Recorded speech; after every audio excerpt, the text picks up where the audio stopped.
Hello and welcome to something new. We are calling it Solving Wicked Problems with Elegant Solutions. Wicked problems mean problems that have contradictory requirements. They have been around a long time without being solved. And generally, any solution concepts that are considered are usually costly and complex. When we say elegant solutions, we mean ones that are simple, inexpensive, and without trade-offs or compromises. This is not about using Six Sigma, Lean, 5 Whys, random brainstorming, or checklists, which are all pretty boring. Don't you agree? These methods will give you incremental improvement, partial improvement, expensive solutions, complexity, or compromises. Not exactly exciting, satisfying, or impressive. Here is an overview of this process. We start with using a little-known, rigorous, objective method for understanding causal factors, called science-based causal analysis. In addition to exploring standard, concrete causes, we look at cognitive behavioral analysis. Aspects such as cognitive bias, emotion, and motivation can sabotage good technical solutions. Based on that analysis, many design contradictions are identified. Those contradictions are the focus of TREES, which uses proven strategies to have your cake and eat it too. That is, elegant solutions. Lastly, we will show how various artificial intelligence tools can be used to greatly improve the quality and speed of all of these steps. This entire process can be game-changing for many different disciplines and industries. Science-based causal analysis is at the heart of this whole process. This is objective and rigorous, much more so than common root cause analysis methods. It is driven by science, data, and research instead of brainstorming.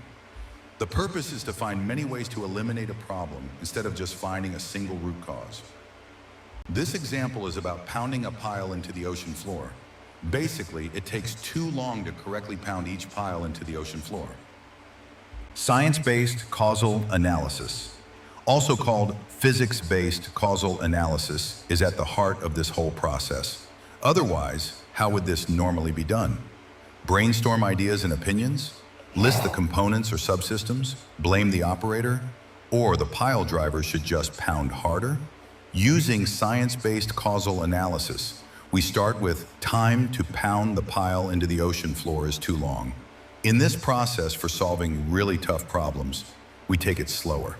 We first consider if there is a formula of some kind that determines how long it will take to drive it in. For example, time equals distance divided by speed. So the causal factors at this next level are speed and required distance. If we look at the speed or velocity of the whole process, another simple formula can be used. Speed equals distance per strike divided by the time per strike. When we look at the short distance driven, we can say the two basic factors are driving forces at the end of the pile. For example, momentum, spring rate, and the damping coefficient. For the resistive forces, we might simplify it by saying it is a function of the soil hardness and the size and shape of the pile tip. This causal analysis helps us to find many contradictions. In simple terms, we want what is seemingly impossible. That is, I want something to be this way, and I want the opposite way. If we could do that, what would be the ramifications? In our case, for the resistive forces, we said that one of the factors was the diameter of the pile. The pile is wide, but what if we made the pile to be narrow? If we did that, the pile may sink deeper over time. So we want the pile to be wide and we want it to be narrow without any of the negative ramifications of either setting. Seem impossible? For example, we could say a wide flat point is stable, but it is difficult to drive in. On the other hand, a narrow or sharp point would be easier to drive in, but it would not be as stable. If we make a graph showing the pile stability and the driving speed are both determined by the pile sharpness, it is easy to identify an optimum sharpness. However, we choose to think of an optimum as undesirable. That is, it doesn't completely satisfy both of the requirements. Put another way, people say, you can't have your cake and eat it too. But actually you can, and that is what you will see next. This is the tool set that brings everything together. to create the elegant solutions we have talked about, i.e. ones that are simple, inexpensive, and without compromises. The process is based on the study of hundreds of thousands of international patents to understand the common generic design strategies that enabled all the best patents, which are essentially elegant solutions. TRIZ is a very large body of knowledge that takes many years to master, but here we just utilize one of its most powerful methods in a relatively short period of time. Students who have been trained in this process have been able to resolve the contradictions in the pile driving problem with more than 15 solution concepts in less than 30 minutes. For example, if we think about the general strategy of doing something gradually, one thought is to use several small pointed piles, such that when they are all in, they could be bound together, so we have something that was easy to pound in, but it is also stable. If we think about the general strategy of transformation, one thought would be to make the point of the pile abradable, such that it is pointed when going in, but flat when it reaches the desired depth. If we think about the general strategy of segmenting, one thought would be to do something like blowing up the tip of the pile and thereby having a flat bottom pile. Another strategy is to think about doing something in another direction. Theoretically, we could attach a very flat object to the pile, so again, it was easy to pound in, but we end up with a very stable situation. One other idea is to use the general strategy of making something non-uniform. That is, make the center of the pile pointed and small, but the outer part of the pile is left wide. So again, we have the full benefits of both settings without compromising.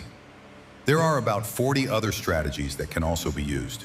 These strategies have been shown to resolve almost all contradictions and provide numerous ways of eliminating problems, as opposed to settling for incremental improvement.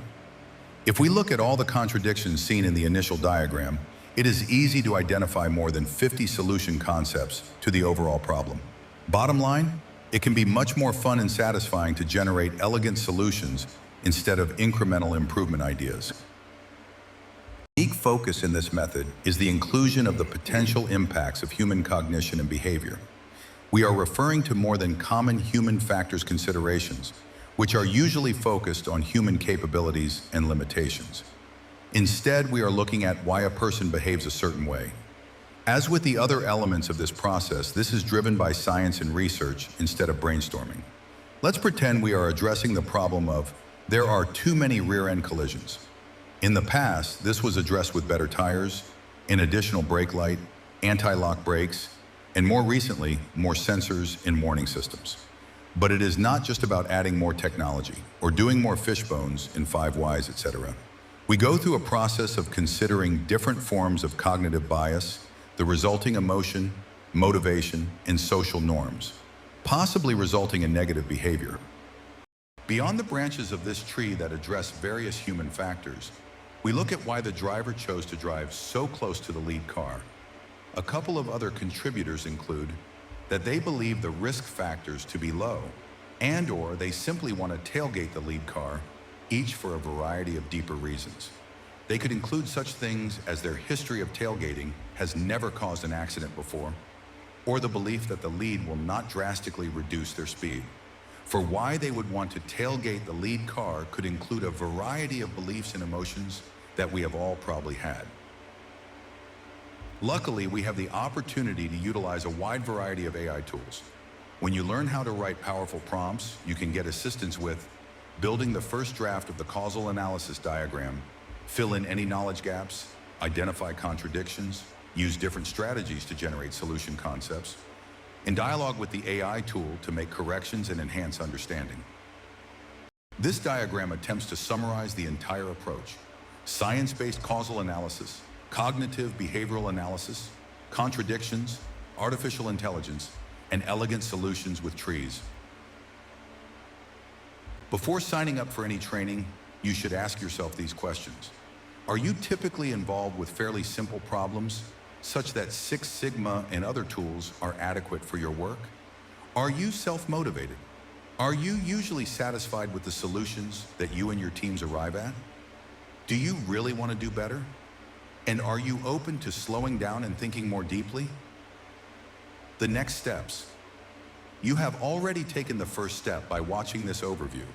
Attend a 2 to 4 day class to understand everything more clearly, look at case studies, and to practice.